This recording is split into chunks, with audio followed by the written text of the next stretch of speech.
Hello, my name is Toby from CinQ, and I'm here today to deliver our new podcast.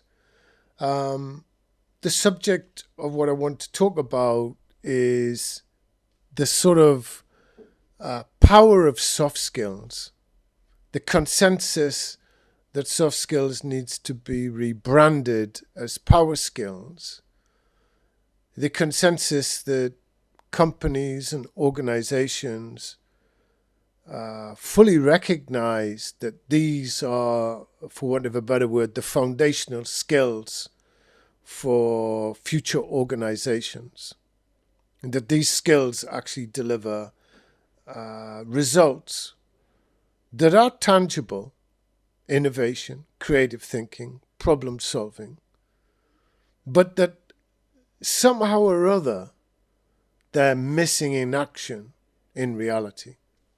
So I'm going to switch to an article that I wrote not too long ago when I'm trying to look at this. It talks about the value of 3D simulations for developing these skills.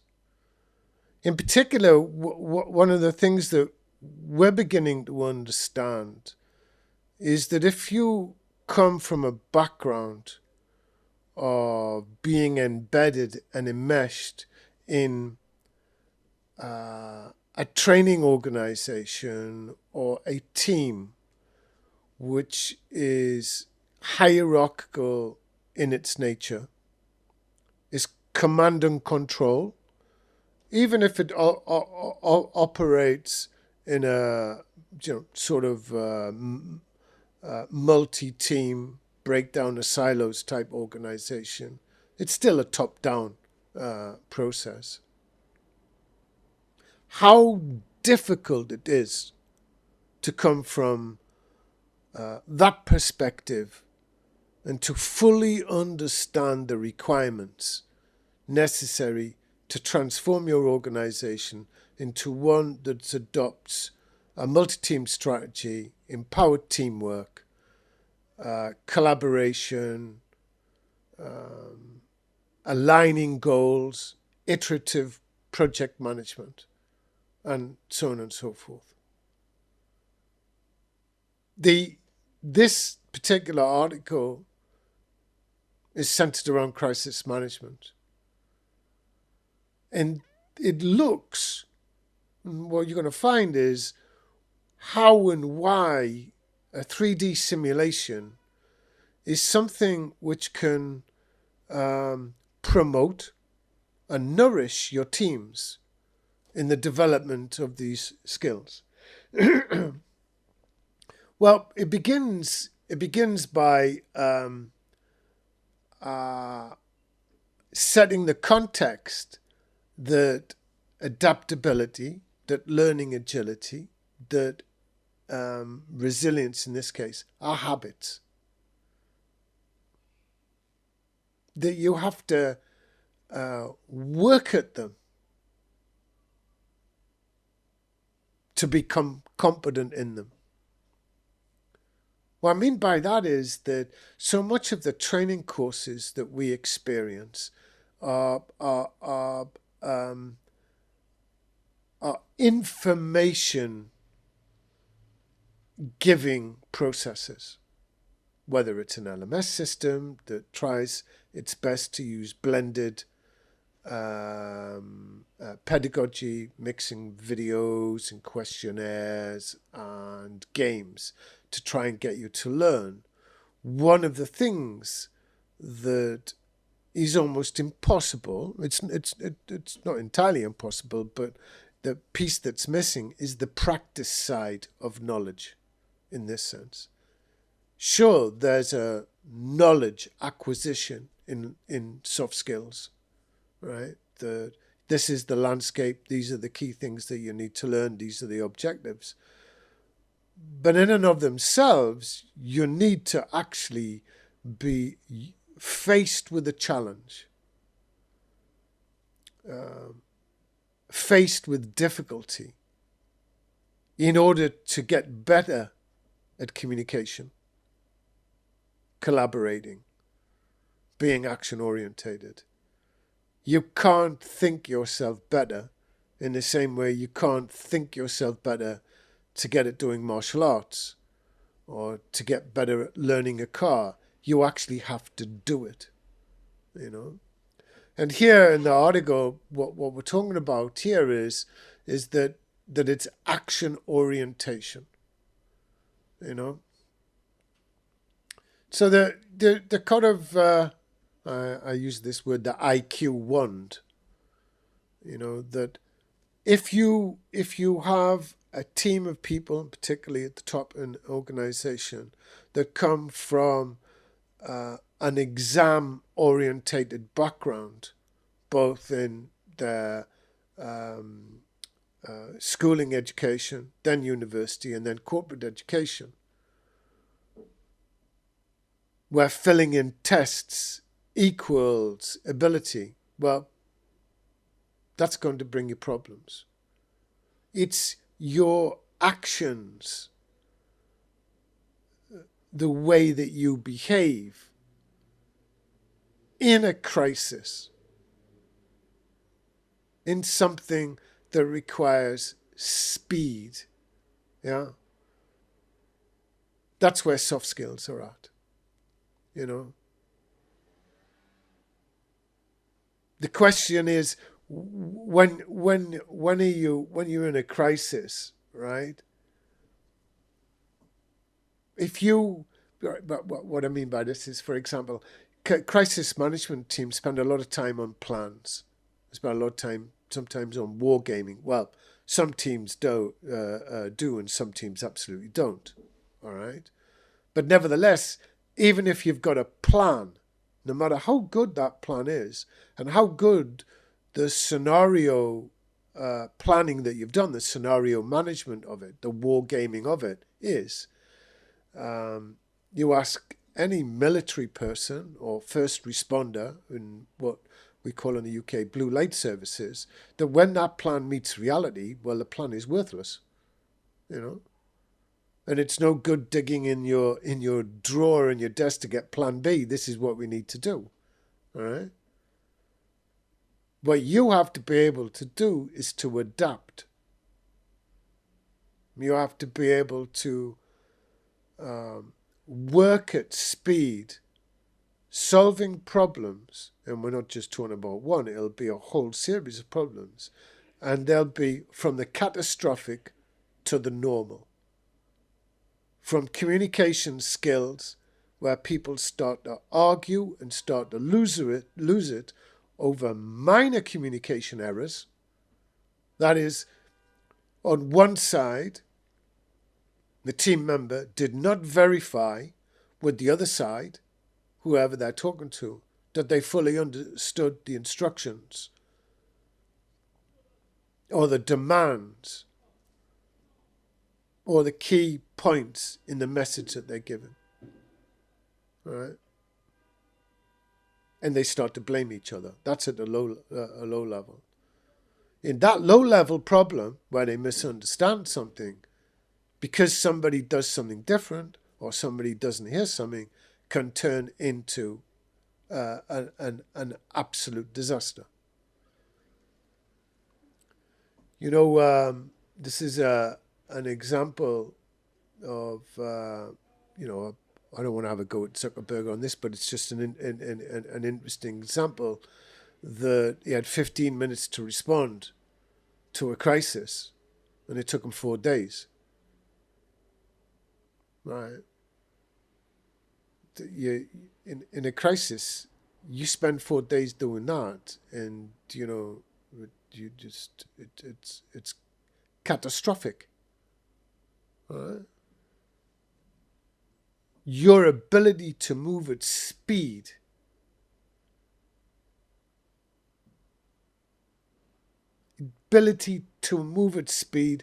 without losing it.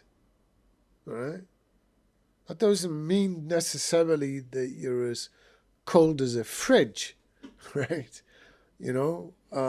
But that the events around you don't move you. You respond to the events in the appropriate way with your team, solving what's going on. One of the things that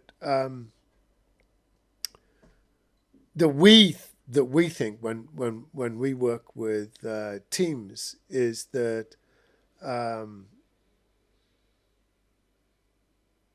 that they don't fully understand what EQ is, what emotional intelligence is. Emotional intelligence is the heart of soft skills.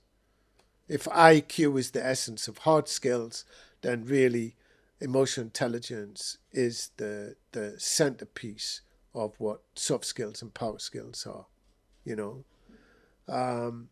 And if you don't train EQ, well, then that's a weakness. What is it we mean when we talk about EQ? I ask executives and I ask teams what this means, and somehow we seem to have this prejudicial view that they're talking about being nice. You know? Well, for many managers and executives, that would be a big move, being nice, but it's not necessarily what we're talking about here. What we're talking about is the development of skilled awareness. And what we mean by skilled awareness, because you can have unskilled awareness, which is what we just described there. Things don't go right. You actually have a level of competence in the inverse to what is required for the situation that you need to solve. The two key components of when we talk about skilled awareness in relation to emotional intelligence are self-awareness and self-control. Well, that starts to say awareness of what? All right. Well, awareness of what you hear and what you see. These are two key areas. Because a lot of the time, people aren't aware of what they're hearing and what they're seeing. They've actually got a set of habits that overlay it. And then when things do happen to them, all right, when things happen that create negative emotions, things that people don't really want to talk about, but when they get irritable, when they get angry, when they get really upset, are you able to control those emotions? Are you able, as those emotions arise, to actually stop and prevent them from fermenting any further and becoming an issue? Many of the time in our 3D simulations, we've heard top consultants, and I mean top consultants, start to get very angry, all right, in the situation, and they start to sort of, in French it's gonfler, it's to balloon out with the color red, and it scares the people around them in the team. So they change what they're doing, they change their strategy to ameliorate, to ensure that this person's temper doesn't explode any further. Rather than giving feedback to the person saying, look, you need to bring it under control. It's inappropriate right now. When we talk about the Deepwater Horizon disaster, well, absolutely, utterly terrible, unbelievable, catastrophic disaster in all areas. One of the things that you can begin to see across the teams was a total lack of soft skills. It just looked like people had taken a course in how not to communicate, how not to care about the environment, how not to care about human lives, that there's some sort of hierarchy of human lives that those of us who live at the bottom they don't really care about, And this is just my opinion, my take on it, But when you read all the material, it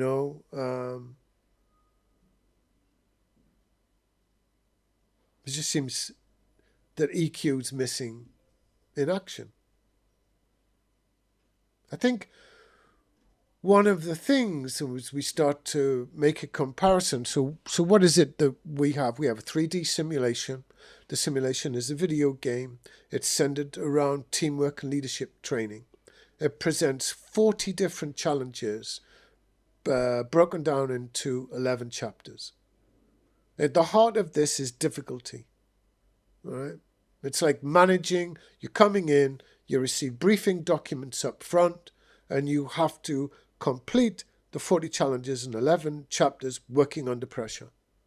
Nobody's going to tell you what to do. All right? You have to work it out as a team.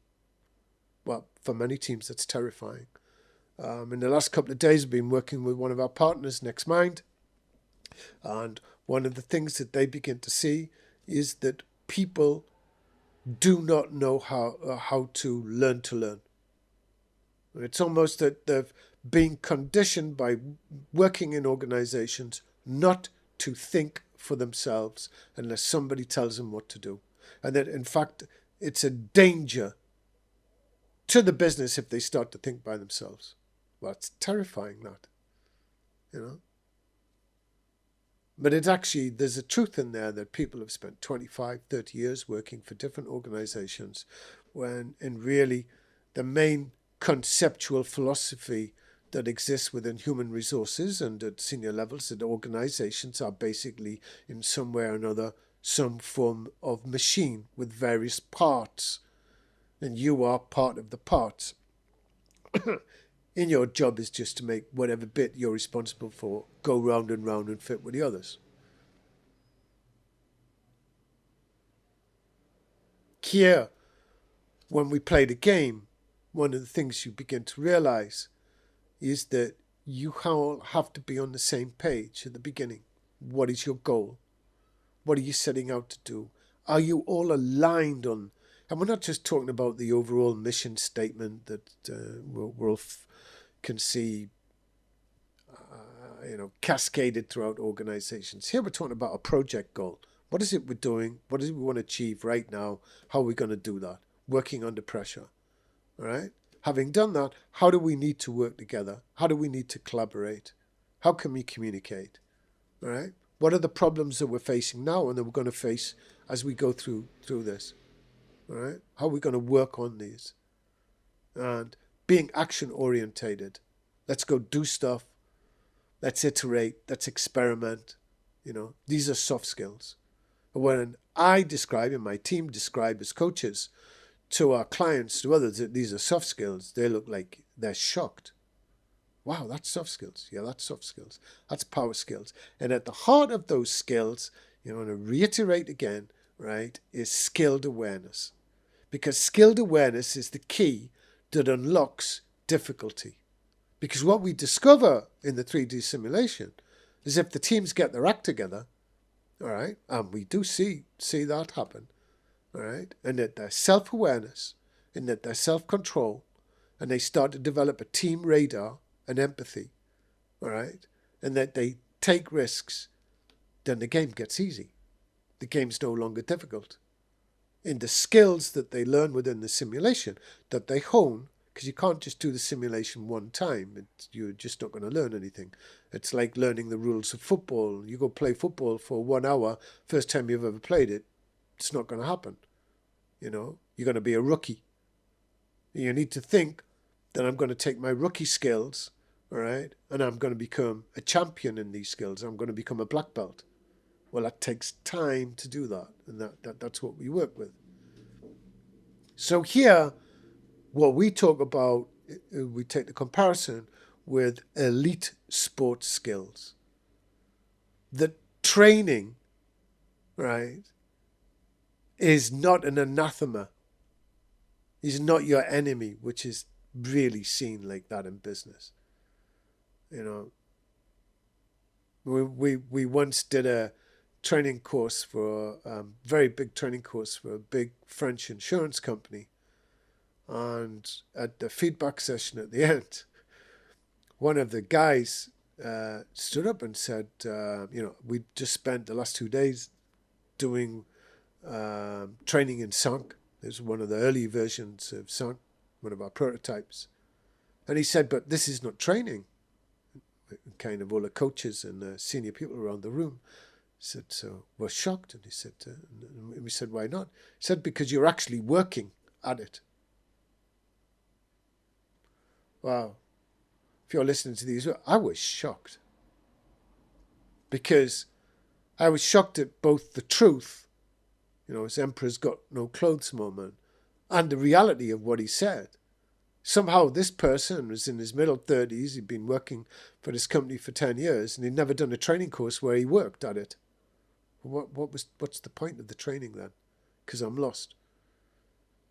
It's why most people don't think training adds any value to either your career or to helping you achieve the business results that you need to achieve. There's something absolutely broken like that. So in that sense, we have to see, as one of our partners put it, that teamwork and leadership training in relation to the new skills that are required to survive is broken. It doesn't fit.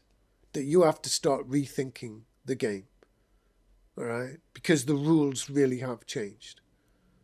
And it's not just me sitting here saying that. You just open your eyes to the scientific, technical, and digital revolutions that are taking place around us. These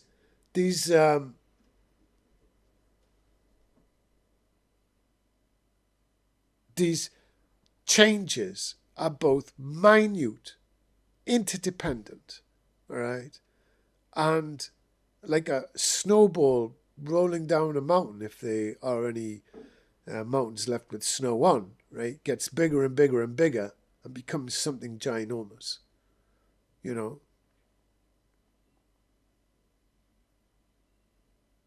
Your comfort zone is being threatened daily, if not minute by minute. Just look at the hoorah around AI at the moment. It's like it's the end of humanity, Arnold Schwarzenegger and Terminator type scenarios. Well, that's the fear-mongering coming from many people out there. But there's another side to these technological advances. In the previous model, a traditional model, the expected behavior was just to follow orders. I'm working cliches there, but basically that's what it is. Command and control, follow orders, policy deployment, people, process technology,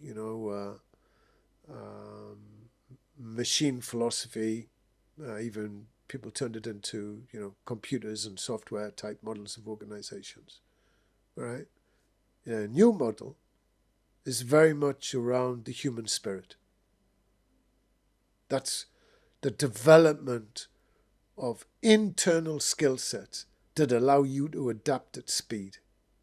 All right? It's a much more fulfilling model. But it's going to be a much more difficult model, but one that offers far greater business results across the board than the current command and control model. I mean, why do you need to do this? Because if you don't do this, somebody somewhere is going to do it, and in truth is going to commoditize whatever it is that your offering is right now. The writing on the wall about AI commodifying a lot of the jobs out there is, it's not bull. That's for real.